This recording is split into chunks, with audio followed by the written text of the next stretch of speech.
Hello, my name's CJ. I'm with Colorado Gun Restorations and thought we would do a video on one of the guns we're restoring, which is a Remington Model 12.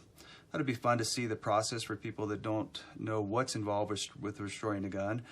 And often it takes a month to 2 months to restore it, and you'll see through this process why it takes so long sometimes to do these projects. With this gun, we've already disassembled it and checked all the parts. Everything is safe and in good working order, so we're just going to clean these, sandblast them, re-blue them, and they'll be like new, ready to go. For the wood's actually in very good shape, so we're going to refinish the wood, and I'll show you different stages of the process. It starts with sanding 320 grit, wet sanding, and then moving on all the way through 1500 grit. Then let it dry another week, and we'll do a hand rub out. That's one of the reasons it takes so long. It's about a month to sometimes 6 weeks to just redo the wood. The reason we're restoring this gun has extensive pitting on the receiver. So we'll put this on the surface grinder. We'll grind it flat again. We'll be careful to make sure that we don't lose the Model 12 and the serial number, as this is just going to cost extra money to have it re-engraved in. Same with the barrel. We have good printing on the barrel, so we'll refinish the barrel. We'll work gently around those numbers and letters and make sure that we retain all the original print. So with the wood, one of the reasons we do try to keep the wood is I'm doing another Model 12 where we couldn't save the wood, and I've had to duplicate a new stock for that gun, and you can see that it's quite extensive to drill these holes for the drawbars in the proper place and finish the wood. You end up putting a lot of money into it. It's beautiful when you're done, but we try to save the wood if it's in nice shape, because the wood will look much prettier when we're done with this gun. And it has that 100-year age to it that is hard to duplicate, so it'll be worthwhile saving that wood. So I'll be back shortly with the gun in a little bit different order, and you'll see that the receiver is just about ready to go. The barrel's been pulled off, and the wood will be in the first stages of restoration. Hello, welcome back. We now have all of our parts that we're going to clean up right now with the media blaster finished. This gives us a better view of the pitting, the extensiveness of the pitting on the gun. And this gun's actually in pretty good shape compared to most of them that we see. One thing to note is the trigger on these older Remington 12s. I'm not sure when they switched, but at some point they did start bluing them. The older ones are case color hardened. So if you take a file to it, you'll see right away that it's considerably harder than the rest of the seal on the gun. So when we do another gun in the next week or two, we will throw this in and we'll refinish it and then throw it in and case color it again so it's the same as it was originally.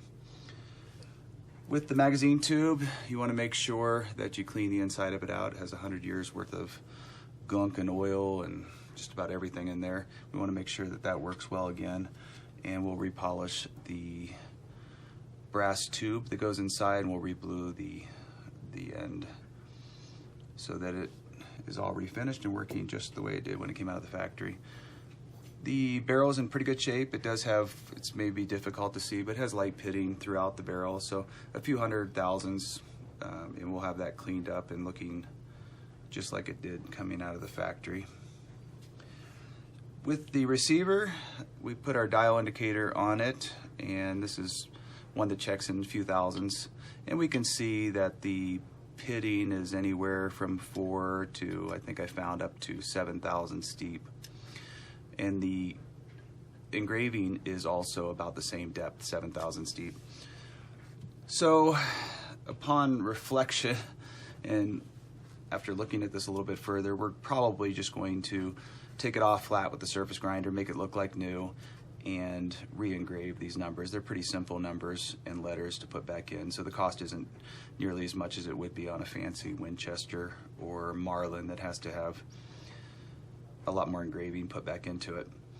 We'll try to angle grind it and set it up about 4 or 5 thousandths high on this side and see how it looks, but most likely we're going to lose too much of that to retain the serial number. So I'll get back to you as soon as we've surface grinded the receiver and cleaned up the barrel and started polishing the parts and getting them ready for the bluing tank. and we'll check back in with the wood when it gets to about 800 grit. Thank you. Welcome back.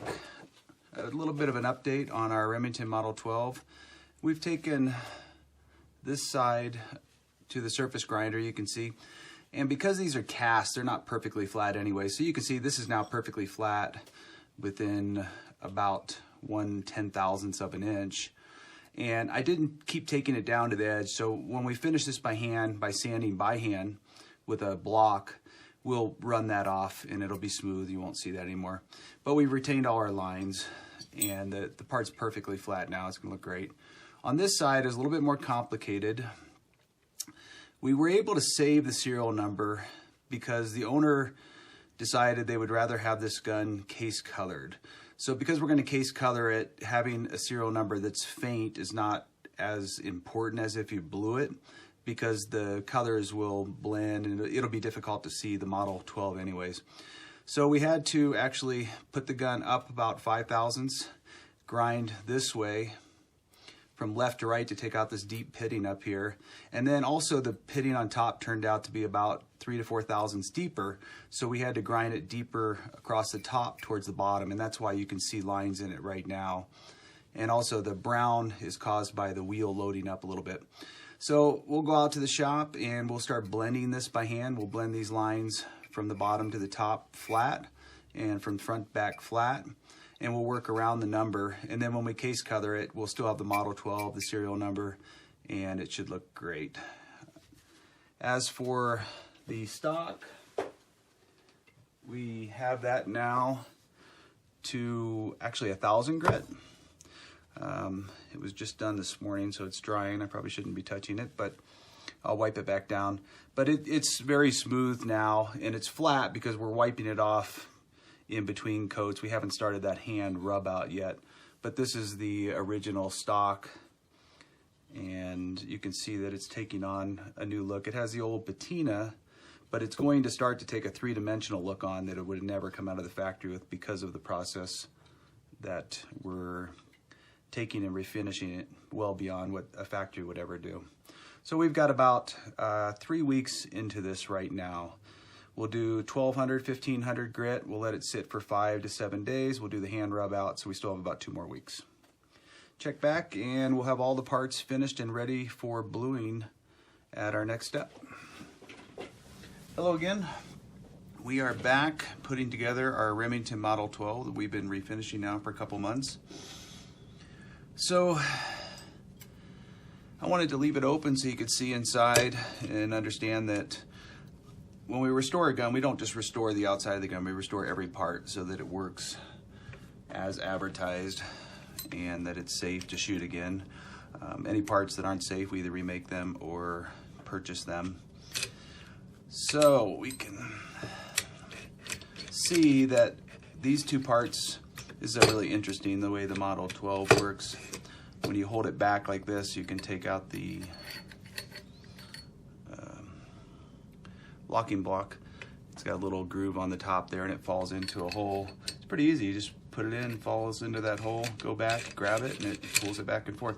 Anyways, all these parts are working beautifully again. They get gummed up over time. They get sand and grit, and it's amazing what we find in there. This gun is good to go. It's been polished well beyond what it was at the factory. We did case color it just to make it a little bit different. The wood's been refinished to 1,500 and then hand rubbed out and let sit for about 2 weeks now it's been. You can see the sheen. It's a beautiful, beautiful wood. This is original 100-and-some-year-old very plain walnut that we made it look like you can't even make new wood look like that. It's very interesting how this comes out, and you'll see that when people look at it, they'll never be able to tell that it's been refinished, other than that it's more beautiful than original, because we don't over sand here like people often do. They get crazy, they sand, and then you can see the metal's proud to the wood. We just make sure we don't do that, and that's why it's a little darker here, because we blended it from the center towards the front. By the time you sand it, finish it and everything, it looks really nice. So all the internal parts, again, they've been blued. You can see that the hammer is still a little bit red. It probably could have used a little bit longer in the second tank because the hammer's hardened. So it's an internal part, we don't see it. It's been sandblasted. all the parts have been sandblasted, cleaned and blued so that they won't rust. If you take care of it, you know, get another 150, 200 years out of it, no problem. We polished the brass tube so that everything, it probably wasn't even that shiny when it came out of the factory. And everything functions great. So we'll take it out, shoot it before we send it back to the owner, and I don't foresee any problem. We do a lot of these Remington Model 12s. Thanks for watching the video, and hope you enjoyed learning a little bit about the restoration process on a gun and why it takes so long. You can't do it just in a week, and how you can really make a plain old cheap gun quite beautiful for years to come.